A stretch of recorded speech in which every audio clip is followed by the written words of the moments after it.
খুলনা জেলার ফুলতলা থানার দামোদর গ্রামের এই প্রতিবন্ধী যুবককে হত্যা করে পরে রশি দিয়ে ঝুলিয়ে রাখা হয়। বিস্তারিত দেখুন ভিডিওতে। যাকে দেখা যাচ্ছে ইনি হলেন সেই আলমগীর মোল্লা, যিনি হাঁটতে পারেন না, চলতে পারেন না। তাহলে সে কি করে নিজে নিজে গলায় দড়ি দিয়ে ঝুলছিল?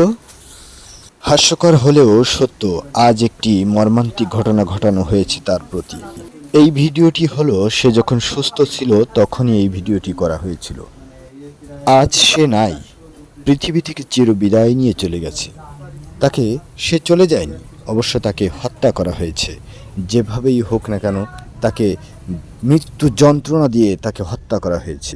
এই সেই আবু হানিফ, যারই প্রেমে হাবুডুবু খেয়ে প্রতিবন্ধী আলমগীর মোল্লাকে হত্যা করেছে তারই স্ত্রী ফাতেমা ও লম্পট হানিফ। এমনই অভিযোগ এলাকাবাসী ও আলমগীর এর পরিবারের পক্ষ থেকে। হ্যাঁ দর্শক, আপনারা এখন যেটা দেখতে পাচ্ছেন এটি একটি সরকারি প্রদত্ত গুচ্ছ গ্রাম। এখানে একটি মৃত্যু ঘটেছে। নাম কি? শান্তা। শান্তা, আচ্ছা শান্তা, তুমি বলো তো তোমার আব্বু কি হাঁটতে পারে? হাঁটতে পারে না? আচ্ছা, তাহলে তোমার আব্বুকে উপরে ওই ডাবায় যে রশি টানাতে পারে না? নাম কি? রফিকুল মোল্লা। রফিকুল মোল্লা। আলমগীর মোল্লা আপনার কেমন ভাই? ছোট ভাই নাকি? ছোট ভাই।